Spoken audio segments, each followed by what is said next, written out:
13 दिसंबर 2001 की सुबह दिल्ली के लिए एक आम सुबह थी। रोज की तरह आज भी पार्लियामेंट में नेताओं की दलीलें चल रही थी। तमाम जर्नलिस्ट पार्लियामेंट के बाहर खड़े होकर देश में चल रहे मुद्दों को डिस्कस कर रहे थे। पार्लियामेंट की सिक्योरिटी भी ठंड में तेज धूप का मजा ले रही थी। हर चीज रोज की तरह नॉर्मल चल रही थी। किसी को नहीं पता था कि आज लोकतंत्र के मंदिर में कुछ बड़ा होने वाला है, इतना बड़ा कि पूरे देश में हड़कंप मचने वाला था। आने वाले पल से अनजान पार्लियामेंट के अंदर दोनों भवन में ताबूत घोटालों को लेकर सरकार और विपक्षी पार्टियों के बीच तीखी बहस चल रही थी।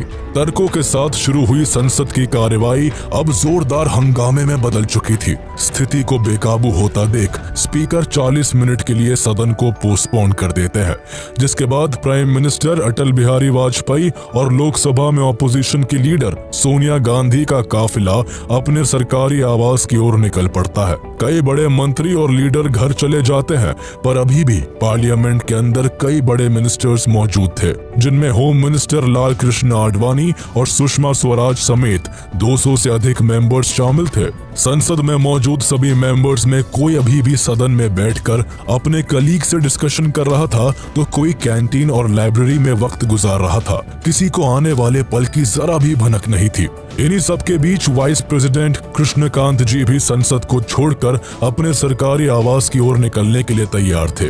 उनके इंतजार में बिल्डिंग के गेट के बाहर कई गाड़ियां लाइन से खड़ी थी। संसद के गार्ड्स की नजर वाइस प्रेसिडेंट कृष्णकांत जी की ओर थी, जो गेट नंबर 11 की ओर तेजी से बढ़ रहे थे। कृष्णकांत जी को आता देख सभी गार्ड्स अपनी अपनी पोजीशंस ले लेते हैं, लेकिन तभी 11:40 पर एक सफेद रंग की एम्बेसडर कार तेजी से पार्लियामेंट के अंदर आती हुई दिखाई देती है। वैसे तो किसी आम गाड़ी या इंसान का बिना परमिट पार्लियामेंट के अंदर आना मना है। पार्लियामेंट तक आने के लिए कई जगह चेक पॉइंट्स बने हुए हैं, लेकिन चालाकी और छल की मदद से गाड़ी आसानी से पार्लियामेंट की दहलीज को लांघ गई। इजी एंट्री के लिए गाड़ी के ऊपर लाल रंग की बत्ती लगी थी। साथ ही गाड़ी के विंडशील्ड पर होम मिनिस्ट्री का स्टिकर लगाकर वीआईपी एंट्री ली गई थी। संसद के अंदर आने तक किसी ने इस गाड़ी पर शक नहीं किया, लेकिन जब गाड़ी पार्लियामेंट के अंदर घुसते ही अपनी स्पीड को और तेज कर गेट नंबर 1 की ओर तेजी से बढ़ने लगती है, तो सीआरपीएफ कांस्टेबल कमलेश कुमारी ने गाड़ी को तेजी से बढ़ता देख कुछ अनयूजुअल नोटिस किया। कमलेश कुमारी ने हाल ही में पार्लियामेंट की सिक्योरिटी के लिए काम करने वाली ब्रावो कंपनी को ज्वाइन किया था। जिस वक्त गाड़ी पार्लियामेंट में एंट्री लेती है, तब कमलेश कुमारी सिक्योरिटी राउंड के लिए निकली थी। गाड़ी की रफ्तार और डायरेक्शन को देखकर उन्हें थोड़ा शक हुआ। अपने शक को कंफर्म करने के लिए कमलेश कुमारी ने foreign watch and watch staff JP Yadav को गाड़ी को रोककर चेक करने को कहा, लेकिन गाड़ी इतनी रफ्तार में थी कि उसे रोक पाना मुश्किल था, जिस कारण कमलेश कुमारी गाड़ी को रोकने के लिए उसकी तरफ भागी और अपने आर्म्स को खोलकर उसे रोकने की कोशिश करने लगी। गाड़ी में बैठे आतंकियों को ये देखकर कुछ समझ नहीं आया और कंफ्यूजन में गाड़ी वाइस प्रेसिडेंट के कॉन्वॉय से टकरा गई। इस वक्त तक वाइस प्रेसिडेंट कृष्णकांत जी बाहर आते आते किसी काम की वजह से वापस पार्लियामेंट के अंदर चले गए थे। वाइस प्रेसिडेंट के कॉन्वॉय से टकराने के बाद गाड़ी पार्लियामेंट के ही एक गार्डन में जाकर रुक गई, जहां एक गार्डनर मौजूद था। खुद को बचाने के लिए वो वही पास में ही छुप गया, लेकिन गाड़ी में मौजूद आतंकियों ने उसे देख लिया था, जिस कारण वो जैसे ही गाड़ी से बाहर निकले, उन्होंने सबसे पहले कमलेश कुमारी और फिर गार्डनर देशराज को अपना निशाना बनाया। सभी टेररिस्ट के पास AK-47 राइफल्स, ग्रेनेड लॉन्चर्स और हैंडगन मौजूद थी। इनकी तैयारी से अनजान जेपी यादव भी उन्हें रोकने के लिए उनकी ओर बढ़े, लेकिन जेपी यादव भी खुद को बचाने में असमर्थ रहे और अपनी जान गंवा दी। हालांकि अपने साहस का परिचय देते हुए इन्होंने अपनी आखिरी सांस लेने से पहले पार्लियामेंट के इमरजेंसी अलार्म को बजाकर सभी को चेतावनी दे दी थी, जिस कारण पार्लियामेंट में मौजूद सभी सिक्योरिटी पर्सनल्स हरकत में आ गए। प्लान में शामिल हर आतंकी के पास एक एक बैकपैक मौजूद था, जिसमें ग्रेनेड्स के साथ कई तरह के हथियार मौजूद थे। अटैक करने के बाद आतंकियों का पहला टारगेट पार्लियामेंट की लॉबी में एंट्री कर सभी सांसदों को हॉस्टेज बनाने का था, जिसके लिए उन्होंने लगातार हवाई फायरिंग करनी शुरू कर दी। पूरा पार्लियामेंट गोलियों की तड़तड़ाहट से सहम उठा। संसद में मौजूद मेंबर्स को बाहर की आवाज तो सुनाई दे रही थी, पर कोई इन्फॉर्मेशन ना होने के कारण उन्हें बाहर का हंगामा हमेशा की तरह विपक्षी पार्टी का प्रोटेस्ट लगा। लेकिन वो वक्त दूर नहीं था जब सभी मेंबर्स के बाहर की सिचुएशन को जानने के बाद होश उड़ने वाले थे। ये वही वक्त था जब संसद में मौजूद parliamentary affair minister Pramod Mahajan के फोन की घंटी बजती है। फोन को उठाते ही प्रमोद महाजन के होश उड़ जाते हैं। 2 मिनट के लिए तो उन्हें विश्वास ही नहीं होता कि पार्लियामेंट पर अटैक हुआ है, वो भी टेररिस्ट अटैक। इंफॉर्मेशन मिलते ही प्रमोद महाजन सभी मेंबर्स को अटैक की खबर देते हैं, जिसके बाद संसद में हंगामा मच जाता है। हर कोई डर से सहमा हुआ होता है। पार्लियामेंट की सिक्योरिटी में लगी पार्लियामेंट सिक्योरिटी सर्विसेज अपना पहला कदम उठाते हुए बिल्डिंग की सभी खिड़कियों और दरवाजों को बंद कर देते हैं। कमलेश कुमारी और जेपी यादव को मारकर सभी टेररिस्ट 2 और 3 के ग्रुप में बढ़कर तेजी के साथ गेट नंबर 5 की ओर बढ़ते हैं, जहां से प्राइम मिनिस्टर का आना जाना होता था। इस गेट के एक्सेस के साथ आतंकी सीधे पार्लियामेंट के अंदर आ सकते थे, लेकिन यहाँ मौजूद सिक्योरिटी को जेपी यादव के कारण पहले ही इंफॉर्मेशन मिल चुकी थी और उन्होंने यहाँ के दरवाजे को बंद कर दिया था, जिस कारण आतंकी बौखला गए और लगातार फायरिंग करते हुए दूसरे गेट की ओर बढ़ने लगे। लेकिन यहाँ इन आतंकियों पर पहले से ही घात लगाए बैठे सीआरपीएफ कांस्टेबल संतोष कुमार ने एक एक करके सभी को छलनी कर दिया।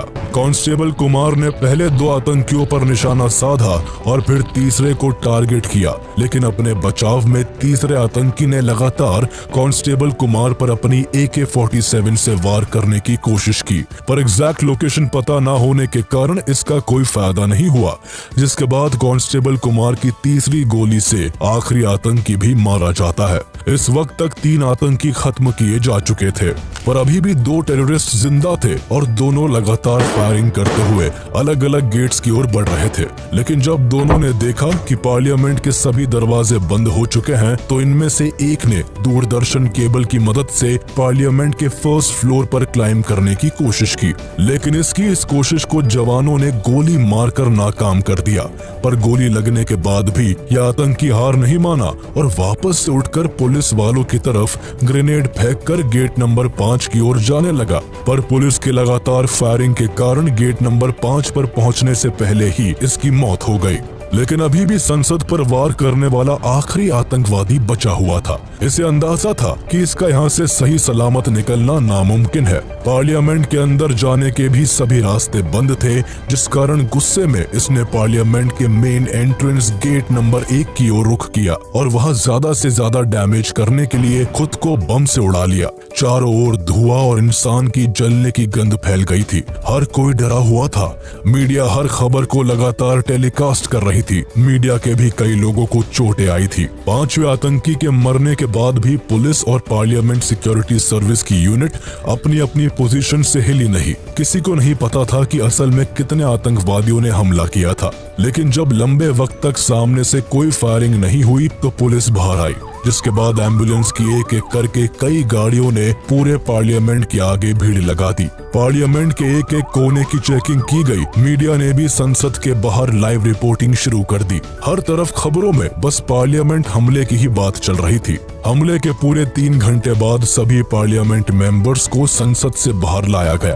करीब 45 मिनट तक चले इस आतंकी हमले में संसद के सुरक्षा कर्मी और दिल्ली पुलिस ने अपने पूरे साहस के साथ आतंकियों के हमले का मुंह तोड़ जवाब दिया और 5 आतंकियों को मार गिराया। हालांकि आतंकियों का सामना करने में दिल्ली पुलिस के 6 ऑफिसर्स और पार्लियामेंट सिक्योरिटी सर्विस के 2 सुरक्षा कर्मी वीरता और साहस का एग्जाम्पल सेट करते हुए अपने प्राण देश के लिए न्यौछावर कर गए। जिंदगी और मौत की इस लड़ाई में एक गार्डनर की भी जान चली गई, साथ ही करीब 18 लोग घायल हो गए। पार्लियामेंट पर हुए इस हमले के बारे में किसी को कोई भनक नहीं थी। कोई ये भी नहीं जानता था कि हमला करने वाले 5 लोग कौन हैं, लेकिन उनके पास से बरामद हुए सामान से ये साफ हो गया था कि ये किसी और का नहीं बल्कि पाकिस्तान का ही काम है। सभी टेररिस्ट के पास मौजूद बैग्स में अच्छी मात्रा में ड्राई फ्रूट्स मिले, जो इन्होंने सांसदों को हॉस्टेज बनाने के बाद के लिए रखे थे। इनका मकसद पार्लियामेंट के अंदर बैठकर हॉस्टेजेस के जरिए भारत सरकार से अपनी डिमांड को मनवाने का था। इन्वेस्टिगेशन में इनके द्वारा लाई गई एम्बेसडर कार में करीब 30 किलो एक्सप्लोसिव मिला, जिससे ये साफ हो गया था कि ये गाड़ी को पार्लियामेंट के अंदर लेकर जाने वाले थे और वहां इन एक्सप्लोसिव्स का इस्तेमाल करते। आतंकवादियों ने इस अटैक को भले ही 13 दिसंबर 2001 को अंजाम दिया था, लेकिन इस अटैक की प्लानिंग काफी समय पहले से चल रही थी। दरअसल 24 दिसंबर 1999 को इंडियन एयरलाइंस फ्लाइट 814 को आतंकवादियों ने हाईजैक कर लिया था, जिसके बाद प्लेन को दिल्ली की जगह अफगानिस्तान ले जाया गया। यहाँ आतंकियों ने भारत सरकार से नेगोशिएशन किया और आखिरी में हॉस्टेज को छुड़ाने के लिए भारत सरकार को 3 टेररिस्ट को रिलीज करना पड़ा। रिलीज किए गए 3 टेररिस्ट में एक मौलाना मसूद अजहर भी था। भारत की जेल से रिहा होने के बाद मसूद अजहर 2000 में जिहादिस्ट टेररिस्ट ग्रुप जैश-ए-मोहम्मद को बनाता है और भारत पर अटैक करने की प्लानिंग शुरू कर देता है। उसे कैसे भी करके भारत सरकार से बदला लेना था और इस बदले की आग में अजहर ने लोकतंत्र के मंदिर पार्लियामेंट पर अटैक करने का प्लान बनाया। हालांकि प्लान को बनाने के लिए सबसे पहले अजहर को कुछ लड़कों की जरूरत थी जो उसके नापाक इरादों को पूरा करने के काम आने वाले थे। अजहर कश्मीर के कुछ ऐसे लोगों की तलाश में था जो उसके इस मंसूबे को पूरा कर सके।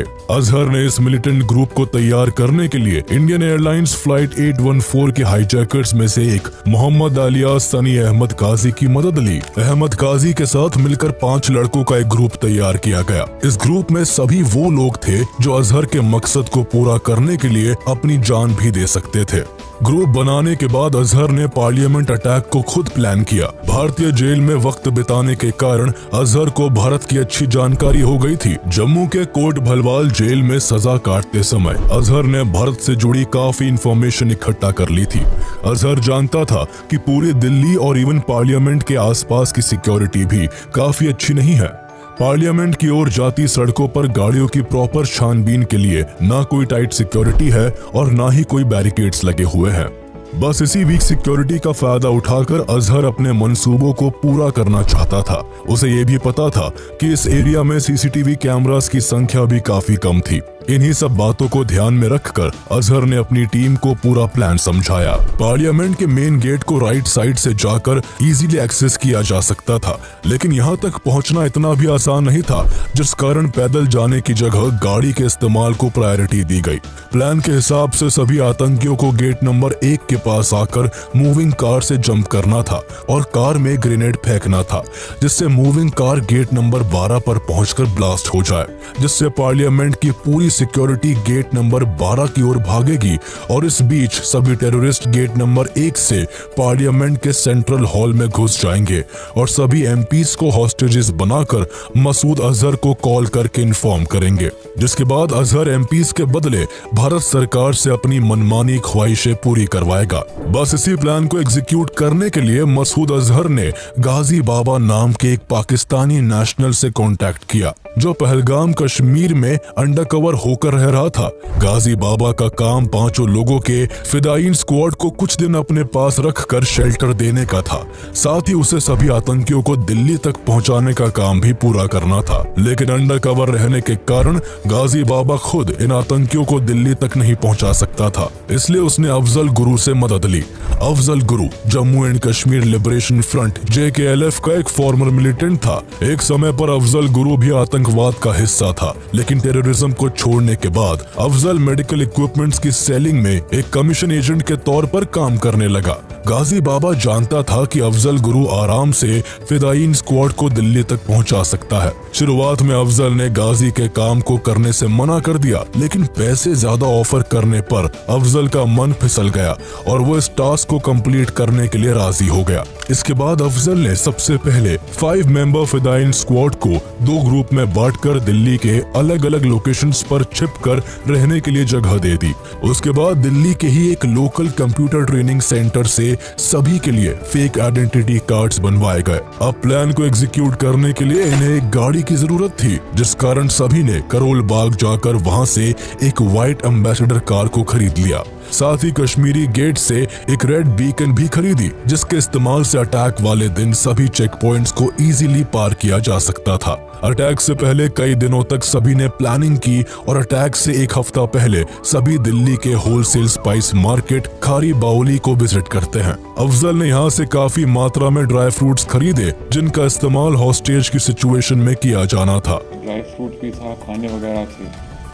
इसके बाद सभी ने ब्लैक मार्केट से कई केमिकल्स भी परचेज किए, जिसके इस्तेमाल से एक्सप्लोजिव्स बनाए जा सकते थे। पूरी प्रिपरेशन खत्म होने के बाद सभी अपना आखिरी मील लेने के लिए ओल्ड दिल्ली के एक फेमस रेस्टोरेंट को विजिट करते हैं, जहां सभी पेट भरकर मटन और कबाब खाते हैं। ये मील इनकी लाइफ का आखिरी मील भी हो सकता था, जिस कारण अफजल सभी को जितना मन करे उतना खाने को कहता है।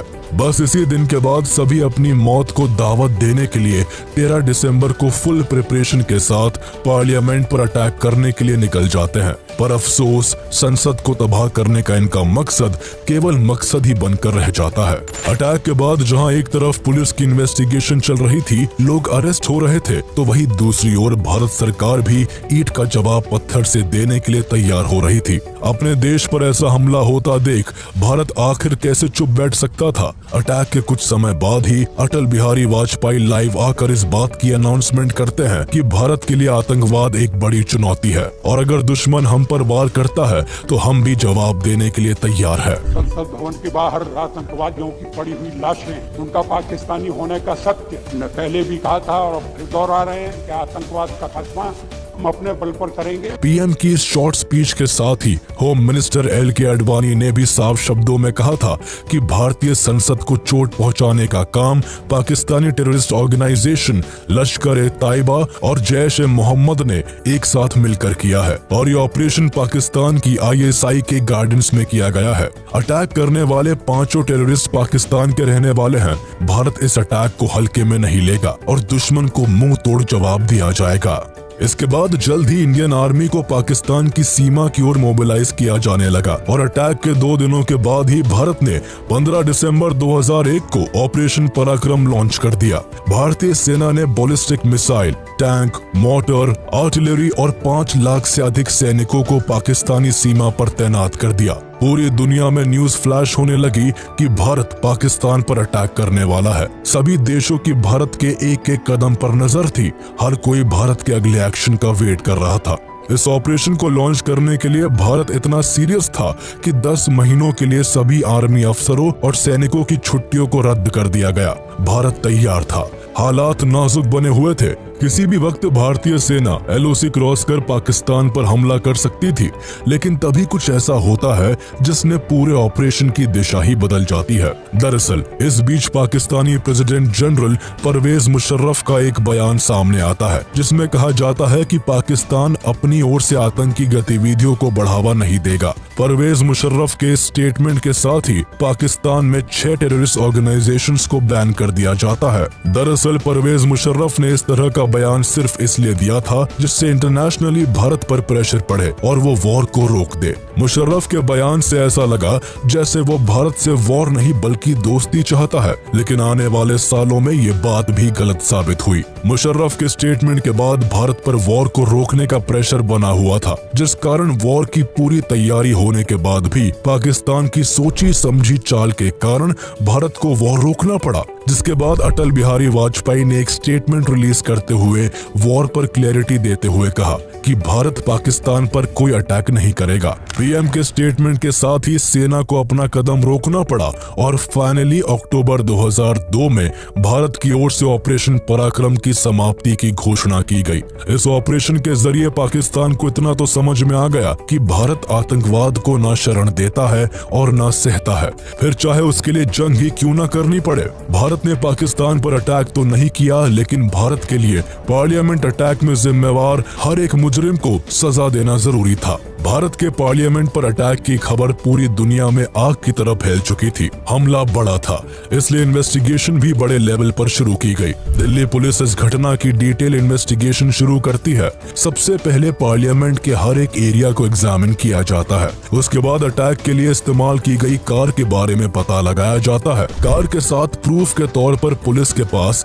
आतंकियों के फोन भी मौजूद होते हैं, जिनमें पड़े सिम पुलिस के लिए बेहद मददगार साबित होते हैं। सिम और गाड़ी की बदौलत जल्द ही जैश-ए-मोहम्मद के 4 आतंकवादियों को पोटा कानून के तहत गिरफ्तार कर लिया जाता है। इन 4 लोगों में अफजल गुरु, उसका चचेरा भाई शौकत हुसैन गुरु, शौकत की पत्नी अफजान गुरु और डीयू के प्रोफेसर SAR गिलानी शामिल होते हैं।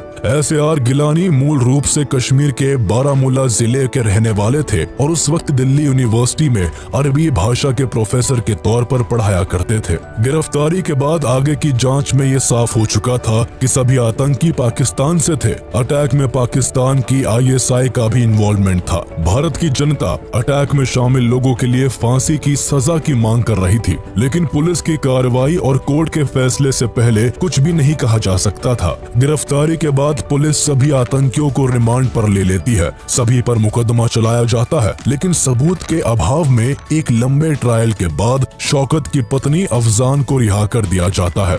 वही बाकी तीनों को दिल्ली के पोटा कोर्ट में फांसी की सजा सुनाई जाती है। वही 2003 में इस हमले के मास्टरमाइंड और जैश-ए-मोहम्मद के कमांडर इन चीफ गाजी बाबा को BSF ने श्रीनगर के नूर बाग इलाके में मार गिराया। पोटा कोर्ट से फांसी की सजा मिलते ही तीनों लोग दिल्ली हाई कोर्ट में चैलेंज करते हैं। गिलानी का केस उस समय सबसे फेमस और महंगे एडवोकेट राम जेठमलानी लड़ते हैं। इसका केस लड़ने के पीछे इस केस की पॉपुलैरिटी थी। अटैक के बाद गिलानी दिल्ली में काफी पॉपुलर हो चुका था। कई लोग गिलानी को सपोर्ट कर रहे थे, जिसके बाद 2003 में सबूतों के अभाव में गिलानी को भी छोड़ दिया जाता है। हालांकि शौकत और अफजल की फांसी अभी भी बरकरार थी, लेकिन बाद में सुप्रीम कोर्ट शौकत की फांसी की सजा को 10 साल की कठोर सजा में बदल देता है। वही अफजल गुरु को इस घटना का मुख्य आरोपी मानते हुए 20 अक्टूबर 2006 को फांसी की सजा देना तय किया गया। सुप्रीम कोर्ट के आदेश के बाद 20 अक्टूबर 2006 को अफजल गुरु को फांसी दी जानी थी। फांसी की तैयारियां पूरी की जा चुकी थी, पर फांसी से 7 दिन पहले इस घटना में एक रोचक मोड़ आता है। अफजल की फैमिली दिल्ली आकर प्रेसिडेंट APJ अब्दुल कलाम से मिलती है। इस मुलाकात से काफी चिंगारियां उठती है। मीडिया हर एक छोटी चीज को कवर करती है। शहीदों के परिवार इस मुलाकात से सख्त नाराज थे, जिस कारण स्थिति हाथ से निकल रही थी। लोग इस कदर भड़क उठे थे कि हमले में शहीद हुई कमलेश देवी के परिवार वाले अशोक चक्र लौटाए जाने की बात भी सामने रखते हैं। अफजल के परिवार वाले प्रेसिडेंट से मर्सी पिटीशन की गुहार लगाते हैं। इन सभी चीजों के चलते कलाम कोई कदम नहीं उठाते और अफजल के परिवार वालों की मुलाकात खराब जाती है। इसके बाद कई सालों तक अफजल की फांसी को लेकर मामला लटका रहता है, लेकिन 2013 में फांसी से केवल कुछ दिन पहले 3 फरवरी को प्रेसिडेंट प्रणब मुखर्जी अफजल की मर्सी पिटीशन को रिजेक्ट कर देते हैं, जिसके बाद फाइनली 9 फरवरी 2013 को सुबह 8 बजे अफजल गुरु को फांसी दे दी जाती है। अफजल की मौत के साथ ही पार्लियामेंट अटैक के सभी दोषियों को सजा दी जा चुकी थी। हालांकि इतनी सुरक्षा होने के बाद भी 5 आतंकवादियों का पार्लियामेंट पर अटैक करना एक बड़ा इंटेलिजेंस फेलियर था। इस हमले के बाद भारत को अपनी सुरक्षा को पुख्ता करने के लिए मजबूर होना पड़ा। पार्लियामेंट की सुरक्षा को और सख्त किया गया। अब पार्लियामेंट में अंदर जाने के लिए हर व्यक्ति को पहले से अधिक जांच से गुजरना पड़ता है। इस हमले के लिए दिल्ली के अंदर ही बैठकर कई लोग महीनों से प्लानिंग कर रहे थे, लेकिन इंडियन इंटेलिजेंस एजेंसी इस हमले को भांप नहीं